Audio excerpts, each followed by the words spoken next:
Hi எல்லாருக்கும் வணக்கம். Welcome to Dhana's fusion. நம்ம இன்றைக்கி ஒரு சூப்பரான டேஸ்ட்டில் சாம்பார் சாதம் எப்படி செய்கிறதுன்னு பார்க்கலாம். இப்போ தான் நம்ம சேனலுக்கு வரீங்கன்னா சப்ஸ்கிரைப் பண்ணிட்டு பாருங்கள்.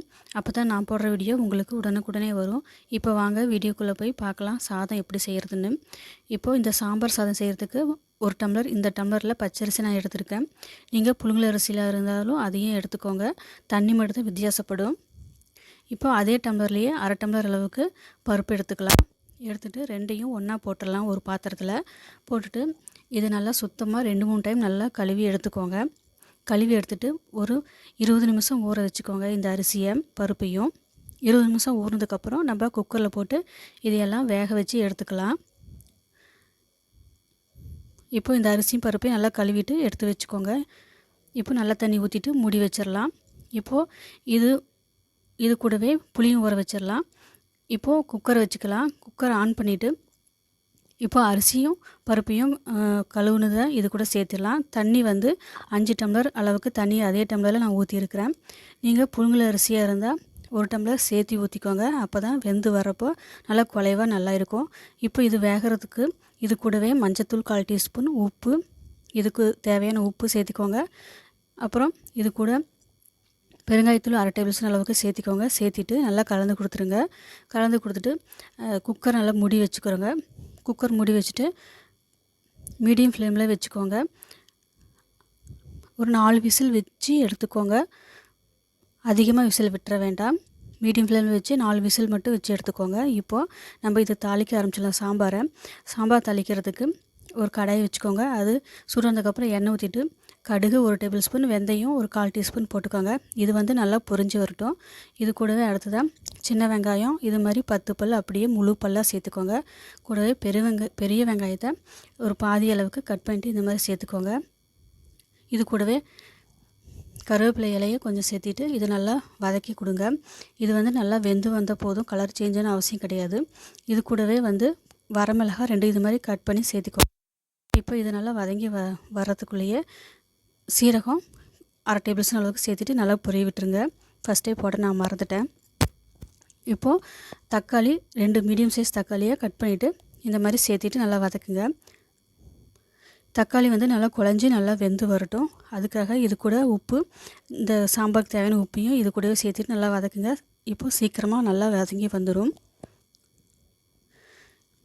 இப்போ இந்த அளவுக்கு வதங்கி வந்ததுக்கப்புறம் இது கூட சேர்த்துறது காய் இந்த மாதிரி கட் பண்ணி எடுத்து வச்சுருக்கேன். நீங்கள் எத்தனை காய் இருக்கோ அத்தனை காயும் சேர்த்து செய்யுங்க. குழம்பு நல்லா டேஸ்ட்டாக நல்லாயிருக்கும். முருங்காய், கத்திரிக்காய், பீன்ஸு, கேரட்டு போட்டிருக்கேன். நீங்கள் அவரைக்காய், இன்னும் சிம்லா மிர்ச்சி இந்த மாதிரி இருந்தால் அதையும் போட்டு செய்யுங்க. டேஸ்ட் ரொம்ப நல்லாயிருக்கும். என்கிட்ட இந்த 4 காய் தான் இருக்குது. அதனால் இந்த 4 காயும் போட்டு நல்லா வதக்கிறேன். இப்போது இது நல்லா வதங்கி வரட்டும். ஒரு 2-3 நிமிஷம் நல்லா வதங்கி வந்ததுக்கப்புறம் இது கூட சாம்பார் பொடியை இது கூட சேர்த்துலாம் 2 டேபிள் ஸ்பூன் அளவுக்கு. இப்போது இது கூடவே 1 டேபிள் ஸ்பூன் அளவுக்கு காரத்துக்கு தனி மிளகாய் தூள் போட்டுக்கிறேன். போட்டுட்டு இது 2யும் சேர்த்துட்டு நல்லா மசாலாவும் காயும் நல்லா ஒட்டி வெந்து வர அளவுக்கு ஒரு 2-3 நிமிஷம் நல்லா வதக்கிக்கலாம். அப்போ தான் காய் டேஸ்ட்டு ரொம்ப நல்லாயிருக்கும். அதனால் இப்போ இதனால் கலந்து கொடுத்ததுக்கப்புறம் தண்ணி 3 டம்ளர் அளவுக்கு தண்ணி சேர்த்திக்கோங்க. தண்ணி கொஞ்சம் தாராளமாக விட்டுக்கிட்டு நல்லா வேக வைங்க. ஏன்னா சாம்பார் சாதத்துக்கு தண்ணி இழுக்கும். அதனால் தண்ணி கொஞ்சம் இப்போயும் நல்லா ஓரளவுக்கு சேர்த்திக்கோங்க.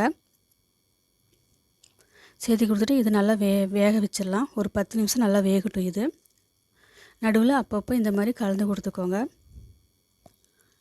இன்னும் கொஞ்சம் நேரம் வேகட்டும்.